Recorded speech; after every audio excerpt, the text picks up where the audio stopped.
Maintenant, on va ajouter une colonne virtuelle. On va simplement créer une colonne virtuelle, new virtual column, on va laisser tel quel.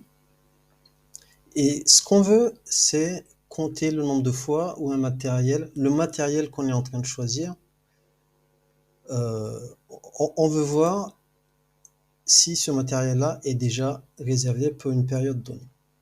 Donc tout d'abord, on va essayer d'avoir une liste de toutes les réservations. Pour ça, on va utiliser la fonction select. Pourquoi la fonction select? Parce que select, ça va nous renvoyer une liste de valeurs dans une colonne. Donc, ce qu'on va faire, c'est qu'on va écrire select, parenthèse, je vais envoyer la ligne, comme ça on voit bien, je vais mettre une tabulation.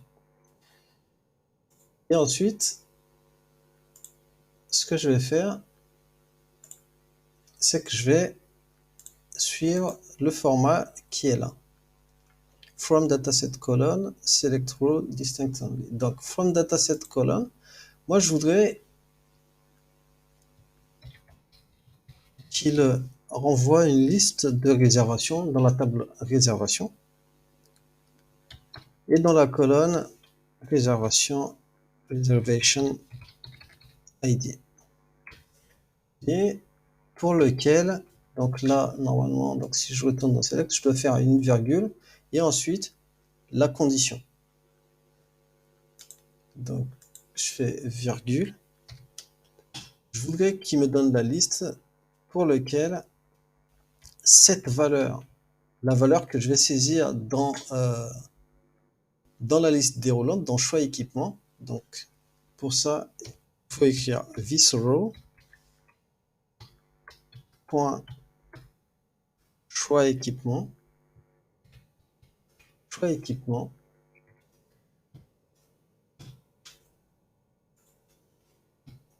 est égal à choix équipement. Donc, ici, ça veut dire quoi? Ça veut dire que je voudrais qu'il m'affiche la liste des identifications de réservation pour lesquelles la colonne choix équipement est identique à ce que j'ai dans la liste déroulante. Voilà ce que ça veut dire. Donc je vais save.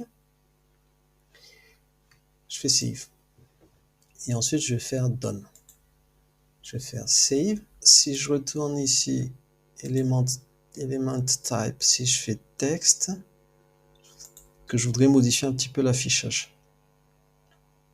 Donc si je choisis ordinateur portable, voilà, donc il me renvoie l'identifiant de réservation qui était ici.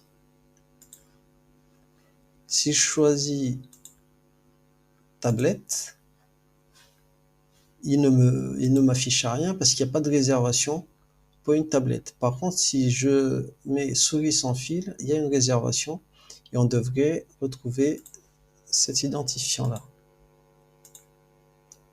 Logitech, voilà, donc je retrouve l'identifiant. Ok, maintenant je veux compter. Je veux dire, ok, si je retrouve cet identifiant-là, compte-le moi. Pour ça, il y a la fonction count qui permet de faire ça. Et je vais copier ça. Save.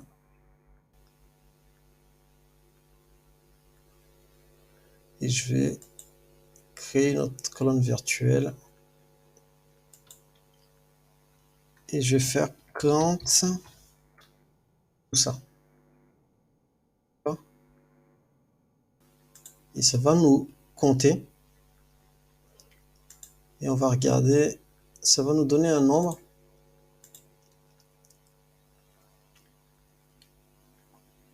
Ça va nous donner un nombre, donc ça va nous compter le nombre de fois où ce qu'on sélectionne a été réservé. Donc avant ça, par exemple, je vais créer une autre réservation pour ordinateur portable 1. Une réservation et je vais dire que la réservation elle est du 23 au 24 et que c'est un maths. Donc maintenant on a deux réservations et je vais également aller dans UX. Donc si je fais réservation forme, je vais rajouter new virtual column. Donc pour le moment on voit dans l'interface qu'il n'y a rien. Donc si maintenant je fais ordinateur portable 1, j'ai effectivement deux réservations. Si je compte souris, j'ai une réservation. Et pour le reste, j'ai aucune réservation, donc il m'affiche 0. Donc maintenant, je sais compter le nombre de fois où un matériel a été réservé. Ce que je veux faire, c'est que je veux compter le nombre de fois où ce matériel-là a été réservé sur une période donnée. C'est-à-dire que je vais compléter ma condition ici. C'est-à-dire que c'est pas simplement lorsque je retrouve le choix de l'équipement, mais je veux également que sur la période, par exemple, du 18 mars au 19 mars, je veux que si ordinateur portable 1 a déjà été réservé, ben je veux que ce ne soit plus disponible. Donc dans un premier temps, on va simplement compter.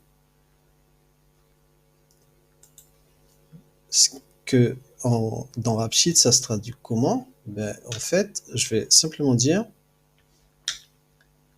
je voudrais une première condition. Donc, pour faire plusieurs conditions, on va utiliser AND. Donc, la première condition, c'est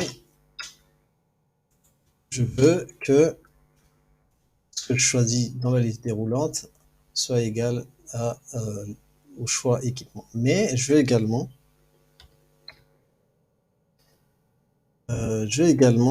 mettre this row.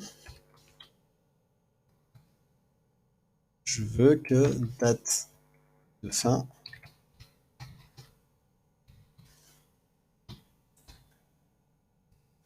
je veux également qu'il regarde si la date de fin est bien supérieure à la date de début.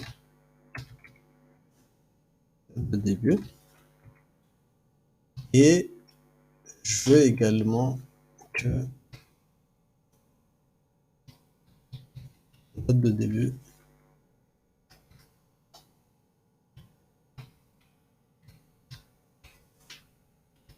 soit inférieure à la date de fin. Je veux qu'il m'affiche ce count. Faire save. Ce qui fait que maintenant, je lui demande de me calculer le nombre de fois où ordinateur portable 1 a été réservé dans la période du 18 mars au 19 mars, par exemple. Et là, il va effectivement m'afficher. Donc ça, c'est le nombre total de réservations pour ordinateur portable 1. Par contre, dans la période qu'on a spécifiée, maintenant, il n'y a plus qu'une réservation. Donc, on sait que dans cette période-là, on ne pourra pas réserver le matériel. Par contre, si ce nombre-là était égal à 0, ça veut dire que ça veut dire que le matériel est disponible. Maintenant, ce que je vais faire, c'est que je vais rajouter, je vais d'abord copier ça, et je vais créer une autre colonne virtuelle que je vais maintenant appeler équipement.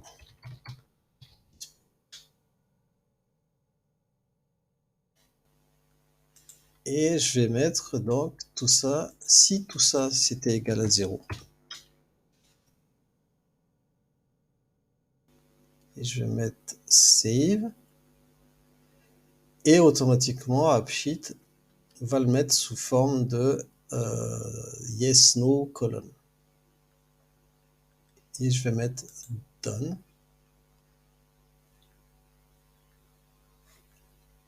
Je vais faire save. Et comme tout à l'heure, pour voir ce que ça renvoie comme valeur, je vais cliquer sur Reservation Form et je vais rajouter équipement dispo.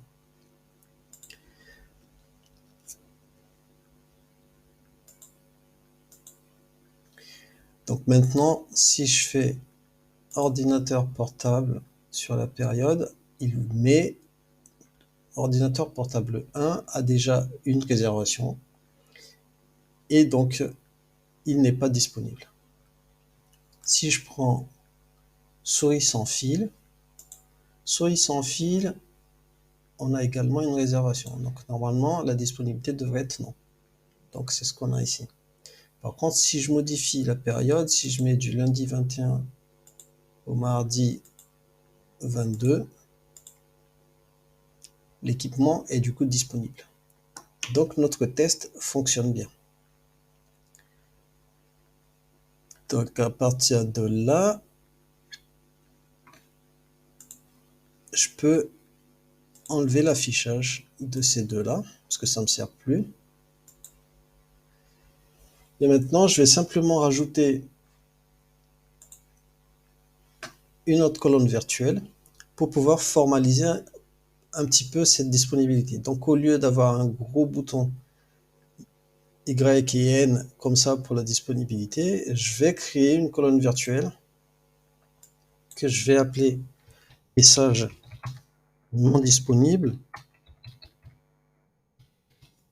Et dans App Formula, je vais dire if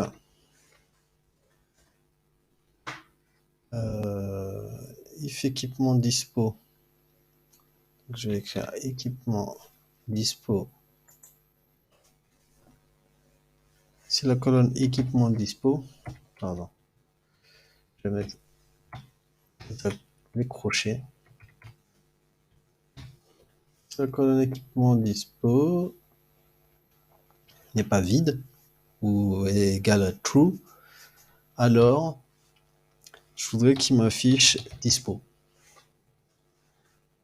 Sinon, afficher pas dispo. Ici, j'aurais pu également mettre le symbole différent, vide, ça revient au même. Ou alors, si je mets ça, ça veut dire qu'il teste et s'il trouve quelque chose dans la colonne équipement dispo, donc si la valeur est vraie, à ce moment-là, il applique la condition vraie ici. Et dans le cas contraire, il applique la condition fausse qui est pas dispo. Ensuite, je fais save. Dans type, je vais chercher show. Ensuite, dans catégorie, je vais choisir texte. Et dans content, je vais mettre le texte qui sera affiché lorsque le matériel n'est pas disponible. Donc ici, je vais mettre désolé, ce matériel n'est pas disponible pour les dates sélectionnées. Je vais faire save.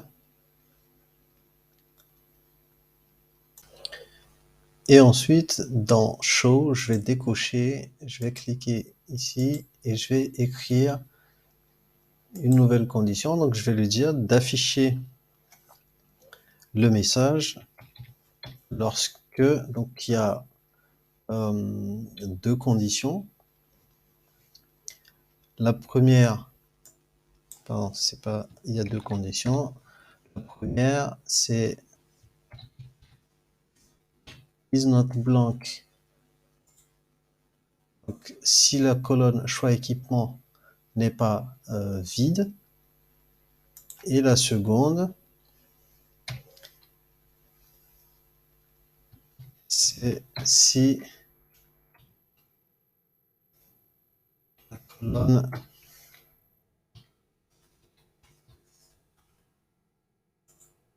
si l'équipement n'est pas disponible. Donc, note colonne équipement dispo. Donc, si la valeur de l'équipement disponible est fausse.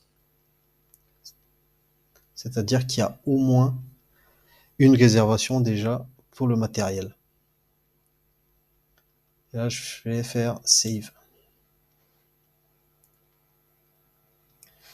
Et je vais faire Done. Je vais cliquer sur Save.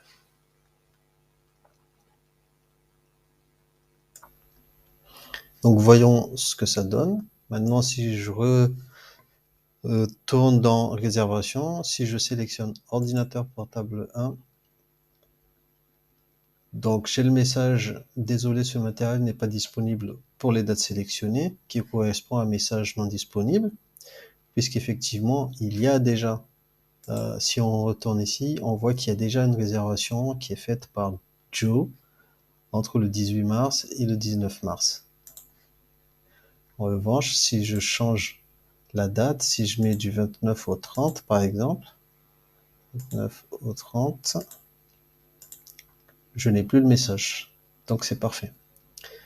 Il reste donc une chose qui me dérange un peu, c'est que le nom de l'utilisateur, je voudrais qu'il s'affiche uniquement une fois que j'ai validé tout ça. Et que si par exemple, je retourne sur le cas où on est entre le 18 et le 19, je voudrais que cette case-là ne s'affiche même pas. Donc à ce moment-là, ce qu'il faut faire, c'est retourner dans la colonne nom, et puis on va modifier cet affichage-là. Donc c'est pas uniquement lorsqu'il y a quelque chose de sélectionné dans le choix de l'équipement, je vais rajouter une deuxième condition qui est,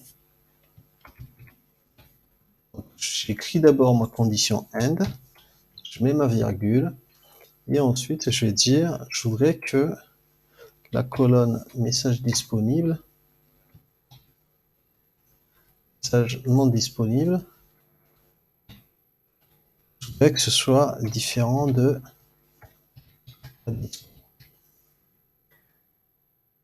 donc, si c'est disponible, s'il y a marqué dispo, à ce moment-là, la case nom de l'utilisateur va être affichée et l'utilisateur va pouvoir saisir son nom. Si le matériel n'est pas disponible et que ça affiche pas dispo, c'est même pas la peine d'afficher cette case-là. Je vais faire Save et on va retester ça.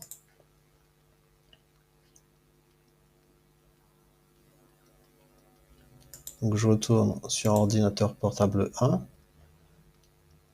Le matériel n'est pas disponible puisque je choisis, donc si je reprends le 18 et le 19, le matériel n'est pas disponible, par conséquent je ne peux même pas saisir mon nom.